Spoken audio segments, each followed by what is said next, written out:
Shalom, puji Tuhan teman-teman. Shalom.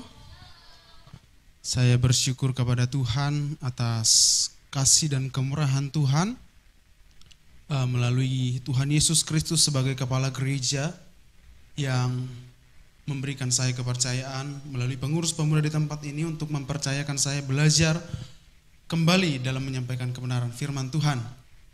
Teman-teman yang dikasihi oleh Tuhan, pada kesempatan sore hari ini kita akan kembali merenungkan kebenaran firman Tuhan yang menjadi sumber pegangan kita, kekuatan kita dalam setiap perjalanan kita sebagai anak-anak muda. Pada kesempatan sore hari ini saya memberi tema firman Tuhan yaitu Rejoice in Christ, ya. Rejoice in Christ. Berbicara tentang sukacita, ya. Tentunya semua kita pasti mengingini namanya tentang sukacita, ya. Tidak ada di antara kita yang ingin berduka cita, atau mungkin ada yang ingin selalu berduka cita, selalu sedih, selalu galau, ya. Pasti tidak ada. Kita semua pasti menginginkan namanya sukacita. Tetapi faktanya banyak di antara kita, terlebih anak-anak Tuhan, yang masih selalu berduka cita, ya. Karena apa? Kenapa kita berduka cita? Tentunya karena keadaan, ya. Saya bersuka cita kalau saya boleh lulus di tempat perkuliahan yang saya inginkan. Saya bersuka cita kalau saya mencapai nilai yang bagus, ya. Pasti ada standar-standar yang kita miliki untuk kita boleh mengatakan, oh saya bersuka cita tentang hal ini. Atau mungkin saya bersuka cita kalau saya punya pacar baru, ya. Pasti ada sukacita, ya. Tapi kalau kita boleh renungkan teman-teman, memang keadaan, ya, memang hal-hal yang mungkin kita anggap itu kesenangan, memang memberikan kesenangan. Tetapi kesenangan yang kita terima ketika kita masih di dunia ini adalah kesenangan atau sukacita yang sementara, ya. Kesenangan yang sementara, teman-teman. Buktinya, ketika kita mungkin beli HP baru contohnya, ya. 1 minggu, mungkin rasanya senang. Tapi setelah itu sudah biasa, sudah bosan. Mungkin kita dapat hadiah yang besar, tapi paling bersifat sementara. 1 minggu, 2 minggu kita nikmati, kita pakai hadiah itu. Setelah itu hilang kembali rasa sukacitanya. Mungkin floornya boleh langsung diturunkan. Ya. Itulah sukacita yang dunia tawarkan, teman-teman, ya. Dan ini hal yang perlu kita ingat. Yang pertama tadi, bahwa sukacita bukan sekedar perasaan, ya. Sukacita bukan sekedar perasaan. Sukacita adalah pekerjaan Roh Kudus. Jadi berbeda dari apa yang dunia katakan tentang sukacita. Berbeda dari apa yang dunia tawarkan tentang kesenangan, ya. Sukacita adalah pekerjaan Roh Kudus. Ketika kita menyerahkan hidup kita, percaya kepada Yesus sebagai Tuhan dan Juru Selamat kita, Roh Kudus memateraikan setiap hati kita, maka ada sukacita yang dikerjakan oleh Roh Kudus. Ketika kita melekat pada Kristus, ada sukacita yang tidak dapat kita jelaskan dengan kata-kata. Tapi sukacita adalah sesuatu yang pasti kita terima ketika kita tinggal di dalam Kristus, ya. Jadi artinya sukacita adalah sesuatu yang berasal dari Roh Kudus, sesuatu yang berasal dari dalam, ya. Dulu saya berpikir, teman-teman, ketika saya belajar tentang buah roh, ya. Saya pikir tentang buah roh itu adalah sesuatu yang otomatis saya terima ketika saya percaya kepada Tuhan Yesus, ya. Otomatis sepertinya dengan sendirinya, ya. Tetapi ternyata sukacita yang Tuhan Yesus kerjakan melalui Roh Kudus dan kita menerima buahnya adalah sesuatu yang perlu kita kerjakan, ya. Ketika kita mentaati pimpinan Roh Kudus, ketika kita mengikuti tuntunan dan petunjuk Roh Kudus, maka apa yang disebut dengan buah Roh itu adalah menjadi karakter kita, ya, menjadi sesuatu yang kita terima. Jadi artinya adalah sukacita sesuatu yang harus kita kerjakan bersama dengan Roh Kudus, ya. Maka ketika kita dipimpin oleh Roh Kudus, maka kita akan memiliki yang namanya sukacita sejati yang tidak dipengaruhi oleh keadaan, yang tidak dipengaruhi oleh perasaan, tetapi sukacita yang melampaui akal dan pikiran kita. Ya, sehingga pada kesempatan kali ini kita belajar bahwa ketika Roh Kudus bekerja di hati kita, maka sukacita yang kita terima adalah berbeda dari apa yang Tuhan tawarkan. Mari kita belajar dari firman Tuhan untuk kita dapat mengalami sukacita sejati, ya. Untuk kita dapat bersukacita di dalam Kristus, bersukacita di dalam Tuhan dari apa yang Paulus alami, ya, dari seorang Rasul Paulus yang menjalani kehidupannya, mengalami Kristus itu di dalam kehidupannya. Mari kita buka Alkitab kita di Filipi pasal yang keempat, ayat yang keempat sampai ayat yang ketujuh. Filipi pasal yang keempat, ayat 4 sampai yang ketujuh. Saya bacakan untuk kita semua. Bersukacitalah senantiasa dalam Tuhan. Sekali lagi kukatakan, bersukacitalah. Hendaklah kebaikan hatimu diketahui semua orang. Tuhan sudah dekat.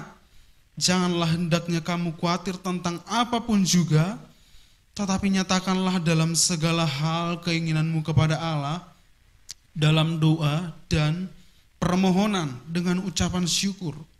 Damai sejahtera Allah yang melampaui segala akal akan memelihara hati dan pikiranmu dalam Kristus Yesus. Ya, ini adalah tulisan Paulus yang dia tulis ketika dia mengalami sukacita, ya. Bersukacitalah. Paulus memberikan penekanan dalam kata bersukacitalah, ya, menjadi sesuatu yang penting untuk kita renungkan dan miliki sebagai anak-anak Tuhan, sebagai anak-anak muda yang berjalan di dalam Kristus, menjalani setiap kehidupan kita, ya. Kalau kita baca surat Filipi ini, teman-teman, kitab ini sering dijuluki dengan kitab sukacita, ya. Karena ketika Paulus menulis surat ini, dia menulisnya dengan luapan hati yang bersukacita. Ya, ada atmosfer yang bersukacita ketika dia menulis surat ini. Ya, ketika kita melihat bahwa Paulus menulis surat ini dengan atmosfer yang sukacita, tetapi apakah yang menjadi keadaan Paulus ketika dia menulis surat ini, ya? Dan ternyata teman-teman, keadaan Paulus ketika dia menulis surat ini adalah ketika dia berada di dalam penjara, ya. Bagaimana mungkin Paulus bisa bersukacita di dalam penjara, ya? Paulus tidak berada di dalam keadaan yang nyaman. Paulus tidak berada di dalam berbaring di atas ranjang yang nyaman sehingga ia dapat bersukacita. Tetapi kita menemukan bahwa Paulus menulis surat ini bukan dalam keadaan yang sejahtera. Maksudnya dalam keadaan yang mungkin secara fisik adalah sesuatu yang enak, tetapi ia berada di dalam penjara, ya. Mungkin Paulus sambil menunggu pengadilan yang akan memberikan tuntutan, memberikan hukuman kepada Paulus. Tetapi kita melihat surat Paulus ini berisi tentang sukacita, ya.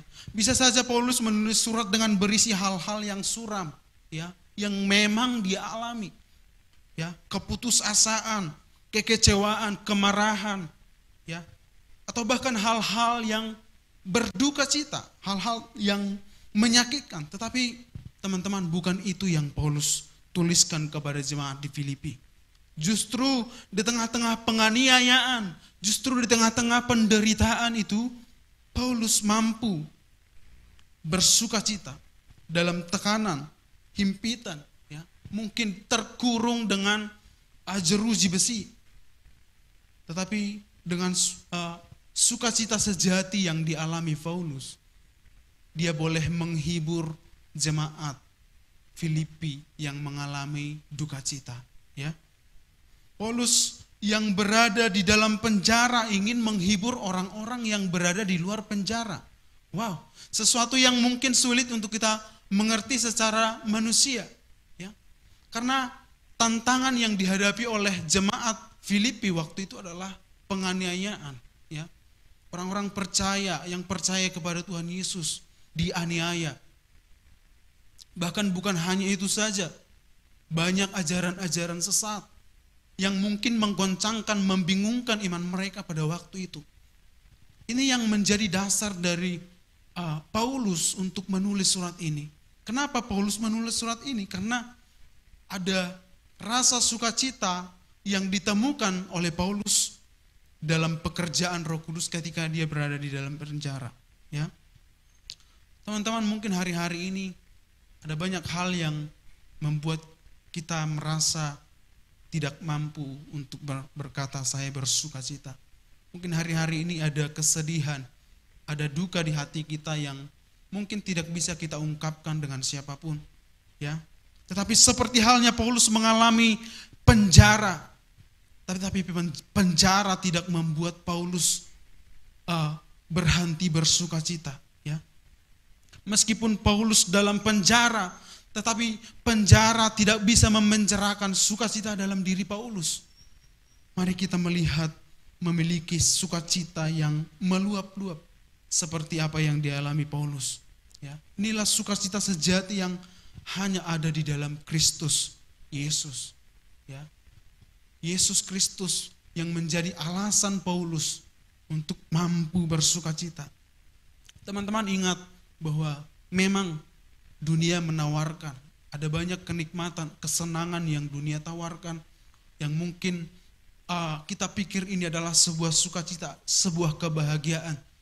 Tetapi ingat bahwa apa yang dunia tawarkan adalah kenikmatan sementara, kenyamanan sementara. Kalau kita melihat bahwa Yesus sendiri dicobai, ditawarkan dengan berbagai kenikmatan. Tetapi apa yang Yesus katakan, apa yang Yesus lakukan adalah menolak tawaran dari si iblis. Kita pun jangan sampai kita berfokus kepada sukacita yang dunia tawarkan. Kita mencari sukacita di luar Yesus. Ketika kita mencari sukacita di luar Yesus, kita tidak akan pernah menemukan sukacita yang sejati, ya. Karena hanya di dalam Yesus sukacita sejati itu kita temukan. Ya, apa yang membuat Paulus mampu bersukacita di dalam Kristus? Ya, bagaimana caranya agar kita dapat mengalami sukacita sejati di dalam Tuhan? Kita belajar dari Paulus ini. Yang pertama yang Paulus lakukan adalah bersyukur. Ya, di ayat di pasal pertama dalam tulisan Paulus ini kita menemukan bahwa Paulus bersyukur. Aku mengucap syukur kepada Allahku setiap kali aku mengingat kamu. Ya, ini yang menjadi alasan atau dasar dari Paulus juga bersukacita. Mengingat jemaat-jemaat di Filipi yang berdiri teguh di dalam pengajarannya Paulus, yang bertahan di dalam tekanan. Ini yang menjadi dasar dari Paulus ketika dia mengucapkan, aku bersukacita, aku mengucap syukur kepada Allahku setiap kali aku mengingat kamu. Nah, ayat ini teman-teman seringkali digunakan mungkin buat anak-anak yang lagi LDR, ya, yang lagi pacaran jarak jauh. Tetapi inilah dasarnya dari Paulus mengucapkan hal ini, ya. Ketika dia bersukacita, bergembira, bersyukur karena jemaat Filipi yang berdiri teguh di dalam Injil. Ya, ini hal pertama yang kita pelajari tentang cara bersukacita adalah bersyukur. Sukacita itu berkaitan dengan rasa syukur, ya. agar kita dapat selalu mengalami sukacita, maka kita harus bersyukur. Ya, penting bagi kita untuk selalu bersyukur. Berulang kali surat ini Paulus menunjukkan sikap syukur, ya, mengucap syukur. Bahkan di akhir surat kepada jemaat Filipi, Paulus kembali mengingatkan jemaat, ya, agar hidup mereka dipenuhi dengan syukur. Ketika kita berdoa, Paulus mengingatkan kita untuk melakukannya dengan bersyukur. Ya, hidup kita sebagai orang percaya, sebagai anak-anak Tuhan, seharusnya setiap hari hati kita dipenuhi dengan rasa syukur. Ya, karena apa? Karena kita memiliki banyak hal yang dapat kita syukuri. Ya, bahkan di tengah-tengah tantangan yang kita hadapi, kita dapat bersyukur. Ya, ketika kita memiliki hati yang selalu berfokus kepada apa yang Tuhan kerjakan, ya, maka kita akan menemukan sesuatu untuk kita dapat syukuri. Ya, seperti Paulus berfokus pada berkat-berkat Tuhan, ya, imannya, berfokus kepada imannya, bahkan juga kepada teman-temannya, ya, pelayanannya kepada jemaat di Filipi yang berdiri teguh di dalam Injil. Ya. Inilah yang menjadi dasar sukacita Paulus. Injil yang adalah kekuatan Allah. Injil yang memberikan kekuatan kepada jemaat di Filipi. Inilah sukacita yang dikatakan oleh Paulus. Ya. Bahkan di Filipi pasal yang kedua ayat 25, saya boleh bacakan. Sementara itu kuanggap perlu mengirimkan Epafroditus kepadamu, yaitu saudaraku dan teman sekerjaku, serta teman seperjuanganku yang kamu utus untuk melayani aku dalam keperluanku.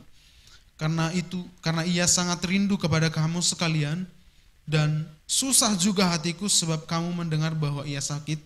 Memang benar ia sakit dan nyaris mati, tetapi Allah mengasihani dia, dan bukan hanya dia saja, melainkan aku juga, supaya duka citaku jangan bertambah-tambah. Itulah sebabnya aku lebih cepat mengirimkan dia, supaya bila kamu melihat dia, kamu dapat bersukacita pula dan berkurang duka citaku.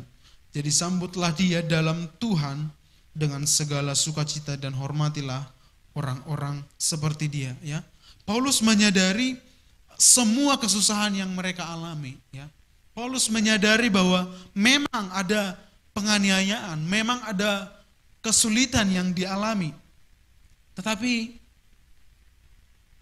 ia tidak melakukan itu untuk berfokus kepada kesulitan yang dialami oleh Paulus. Ya, tetapi ia berfokus kepada sesuatu yang Tuhan telah kerjakan kepadanya. Ya, berfokus kepada apa yang Tuhan kerjakan kepada jemaat juga. Ya, kita tahu apa yang menjadi latar belakang Paulus. Dia yang dulu adalah penganiaya jemaat, sekarang Tuhan ubahkan dia untuk memelihara jemaat, untuk memberitakan Injil. Ya, Paulus menyadari bahwa hidupnya yang dulu adalah hamba dosa. Paulus menyadari hidupnya yang dulu adalah diperbudak oleh hukum, sekarang dimerdekakan oleh karya Kristus. Memang dunia menganggap apa yang Paulus beritakan adalah kebodohan, tetapi Paulus menyadari bahwa apa yang dia pegang, apa yang dia percayai, apa yang dia imani adalah suatu kepastian, pengharapan yang tidak akan pernah hilang. Ya, teman-teman, kalau kita melihat pelayanan Paulus, mungkin ya hati kita bertanya, untuk apa dia rela mengorbankan bahkan popularitasnya dulu? Dia adalah seorang yang dihormati, ya, untuk sesuatu yang kelihatannya tidak pasti.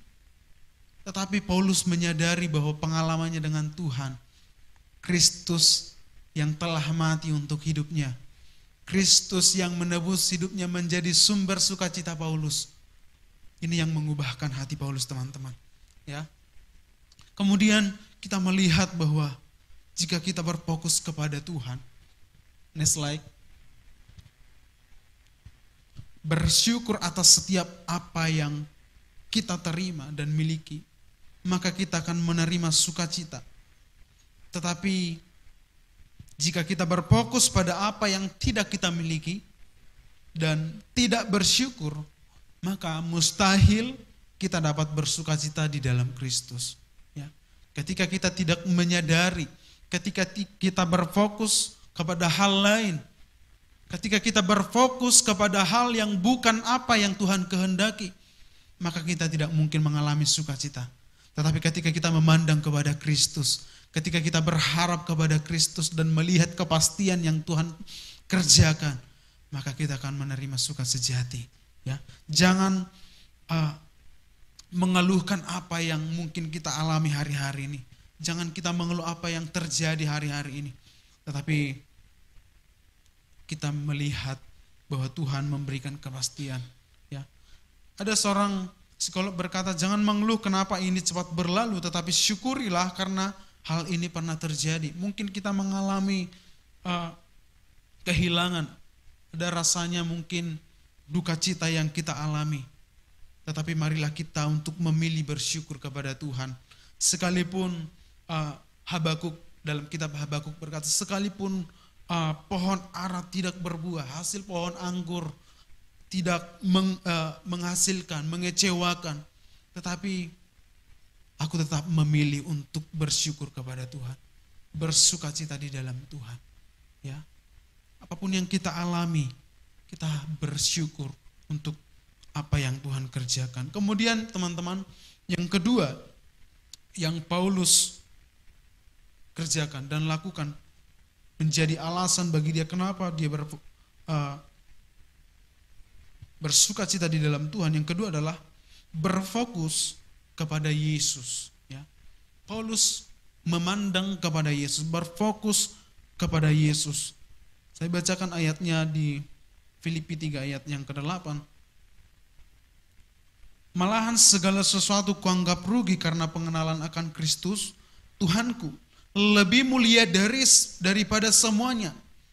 Oleh karena dialah aku telah melepaskan semuanya itu dan menganggapnya sampah supaya aku memperoleh Kristus.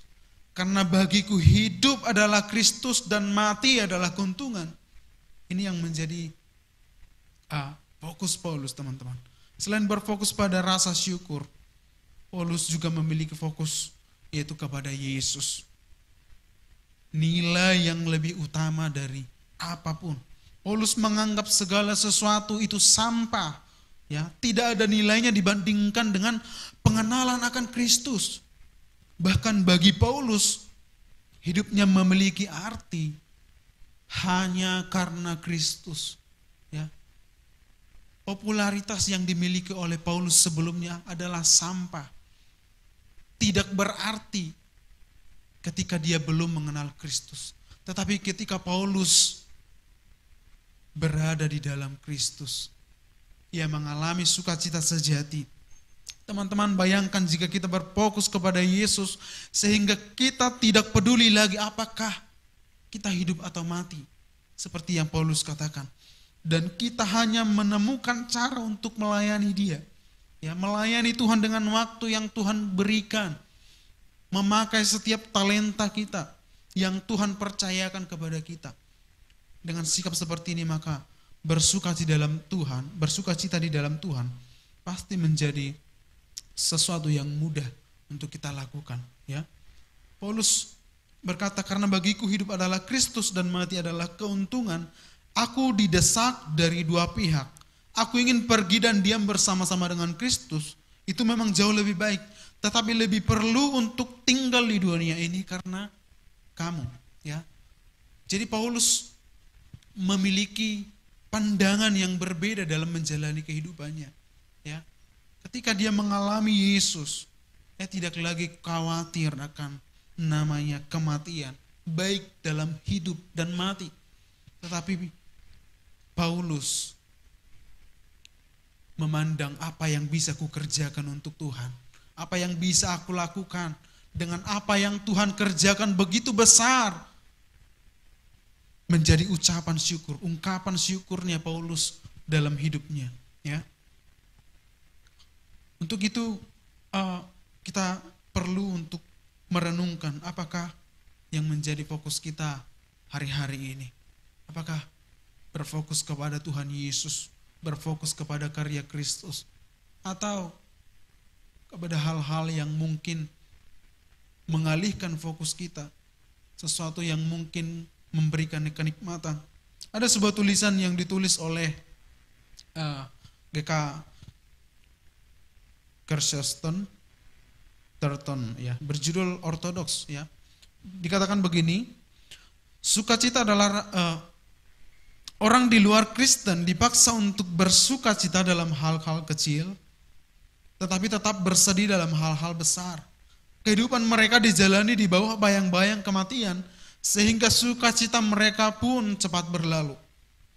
Orang percaya mungkin bersedih dalam hal-hal kecil, tetapi kita dapat bersukacita atas hal-hal besar, karena kita tahu bagaimana kisah ini akan berakhir. Ya, kita tahu ujung daripada kehidupan. Kita tahu apa yang menjadi akhir dari hidup kita, bahwa keselamatan yang Tuhan kerjakan bagi setiap orang yang percaya. Ya, mungkin hari-hari ini ada hal-hal yang menggelisahkan hati kita, tetapi mari kita melihat kepada Yesus yang menyediakan akhir yang adalah kemenangan bagi setiap kita orang-orang percaya. Dia telah mengerjakan kemenangan itu bagi kita, ya. Kita bersyukur atas apa yang Kristus kerjakan bagi setiap kita. Bahkan kalau kita melihat bahwa ada hal-hal yang mungkin menghambat kita untuk bertumbuh di dalam Tuhan, mari kita berharap dan memanggil kepada Yesus, berfokus kepada Yesus, ya. Inilah yang memberikan kedamaian dan sukacita yang melampaui segala akal.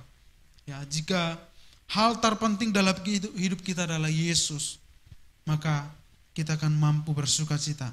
Apapun yang terjadi dalam hidup kita, Tuhan sudah merancangkan masa depan bagi kita, dan tidak ada satupun yang dapat menghalangi, tidak ada satupun yang dapat merampasnya daripada kita, sebab Dia telah mengerjakannya untuk kita, yaitu keselamatan yang adalah kekal. Keselamatan bukan hanya di dunia ini saja, tetapi di dalam kekekalan, ya. Kemudian yang ketiga, teman-teman, dasar dari Paulus bersukacita di tengah-tengah penganiayaan dan penderitaan yang dialami adalah bahwa dia menyadari bahwa Tuhan bekerja dalam segala hal. Ya, Tuhan bekerja dalam segala hal. Cara lain agar Paulus dapat bersukacita dalam Tuhan dengan belajar melihat campur tangan Tuhan. Ya, Paulus melihat campur tangan Tuhan dalam segala hal. Bahkan saat dia di penjara, ya, bukan berarti hal buruk itu berasal dari Tuhan, tetapi Tuhan izinkan untuk kita melihat campur tangan Tuhan, kuasa Tuhan yang sempurna. Ya, Tuhan dapat mendatangkan kebaikan sekalipun hal yang kita alami tidak baik. Mungkin orang-orang di luar atau di sekeliling kita bermaksud untuk mencelakakan kita. Bahkan iblis sekalipun mencobai kita supaya kita jatuh. Tetapi Kristus Yesus, Tuhan Juru Selamat kita, merancangkan segala sesuatu untuk kebaikan setiap kita, teman-teman. Ya, teman-teman lihat Paulus mampu melihat Tuhan bekerja di hidupnya bahkan selama dia di penjara. Ya, ia bisa saja berfokus kepada masalahnya, tetapi dia tidak berfokus kepada apa yang dia alami. Ya, tetapi dia melihat bahwa Kristus bekerja di dalam pemenjaraannya. Ketika Paulus di penjara, para pengawal-pengawal penjara mempertanyakan keberadaan Paulus. Sehingga banyak orang juga yang mendengar Injil. Banyak orang yang menjadi percaya ketika Paulus di penjara. Ya. Ini yang menjadi sumber sukacita Paulus. Yang menjadi dasar bahwa Paulus berkata di dalam kelemahan, di dalam tekanannya, dia melihat bahwa Tuhan bekerja. Ya. Tuhan bekerja di tengah-tengah penderitaan. Ya, bila kita percaya bahwa Tuhan dapat mendatangkan kebaikan dari setiap tantangan yang kita hadapi, maka setiap tantangan yang kita hadapi memberikan kita satu alasan lagi untuk bersukacita di dalam Tuhan. Ya, bahkan dalam kegagalan sekalipun kita dapat bersukacita karena sekalipun kita gagal, ada rancangan Tuhan, ada kekuatan Tuhan, ada Roh Kudus yang akan menuntun kita dari hari ke hari untuk kita dapat mengalami kemenangan demi kemenangan. Ya. Kemudian yang terakhir teman-teman, apa yang menjadi dasar Paulus dalam dia mengalami sukacita di dalam Kristus? Ya. Paulus mengubah kekhawatiran menjadi doa. Ya. Paulus memberitahu kepada jemaat di Filipi, bahkan kepada kita juga, bahwa untuk tidak khawatir tentang apapun. Nah, ternyata kekhawatiran itu dapat merusak sukacita kita. Ya, ternyata setiap orang yang mengalami khawatir tidak akan bisa bersukacita. Kenapa? Karena khawatir itu menghambat ungkapan hati kita, sukacita yang Allah sediakan bagi kita. Ya, bahkan setiap orang, ya, setiap kita pasti pernah mengalami yang namanya kekhawatiran, khawatir tentang hari esok, apa yang akan terjadi. Tapi dalam bacaan kita hari ini kita melihat bahwa Paulus berkata di Filipi 4 ayat yang ke-6, dikatakan, janganlah hendaknya kamu khawatir tentang apapun juga, tetapi nyatakanlah segala hal keinginanmu kepada Allah dalam doa dan permohonan dengan ucapan syukur. Damai sejahtera Allah yang melampaui segala akal akan memelihara hati dan pikiranmu dalam Kristus Yesus. Ya, ini dengan kata lain Paulus berkata kita harus mengubah kekhawatiran kita menjadi doa. Ya, ketika kita khawatir, maka kita perlu untuk mencari pertolongan, yaitu kepada Tuhan. Mengubah kekhawatiran kita menjadi doa. Kita berdoa kepada Tuhan. Mari mengubah kekhawatiran kita menjadi satu alasan bagi kita untuk kita datang kepada Tuhan. Kekhawatiran pasti muncul sebagai manusia. Namun ketika kita khawatir, berdoalah. Ya. Kekhawatiran dapat menjadi pengingat bagi kita untuk kita berdoa. Ya. Ketika kita khawatir, itu adalah peringatan bahwa kita sedang memikul, sedang berusaha menanggung beban yang seharusnya Tuhan yang mengerjakannya. Ya. Kita berusaha memikirkan apa yang seharusnya Tuhan kerjakan. Ya. Sehingga itu yang membuat kita seringkali khawatir. Tetapi ketika kita khawatir, mari kita bawa kekhawatiran kita kepada Tuhan. Ketika kita mengubah kekhawatiran kita menjadi doa, Paulus berkata, ya, di ayat yang ke-7 tadi, sukacita yang melampaui segala akal dan pikiran memenuhi hati kita. Dan itu berarti bahwa ketika kita mengubah kekhawatiran kita menjadi doa, kita menerima kedamaian dari Tuhan, ya, yang menjaga hati kita, yang memberikan kekuatan bagi setiap kita. Dan tentu saja ini adalah alasan untuk kita bersukacita di dalam Tuhan. Ya, dunia kedokteran, ada satu statistik dalam dunia kedokteran bahwa orang yang bersukacita adalah orang yang lebih mudah untuk disembuhkan ya. Orang yang hatinya gembira adalah orang yang lebih mudah disembahkan. Bahkan Amsal juga berkata hati yang gembira adalah obat yang manjur, tetapi semangat yang patah mengerikan tulang, ya. Sehingga ketika kita bersuka cita ada kekuatan mempengaruhi seluruh kehidupan kita. Oleh sebab itu teman-teman, mari kita bersuka cita di dalam Tuhan. Yang pertama tadi dengan hati yang bersyukur atas keselamatan yang Tuhan kerjakan dalam hidup kita. Dengan mengutamakan Yesus di dalam hidup kita. Dengan percaya bahwa Tuhan dapat mendatangkan kebaikan dari setiap tantangan yang kita alami. Bahkan dengan mengubah kekhawatiran kita menjadi doa. Maka Allah yang menjadi sumber damai sejahtera kita memberikan sukacita yang melampaui segala akal dan pikiran kita. Amin teman-teman. Setiap kita perlu untuk kita selalu merenungkan firman Tuhan dalam kehidupan kita.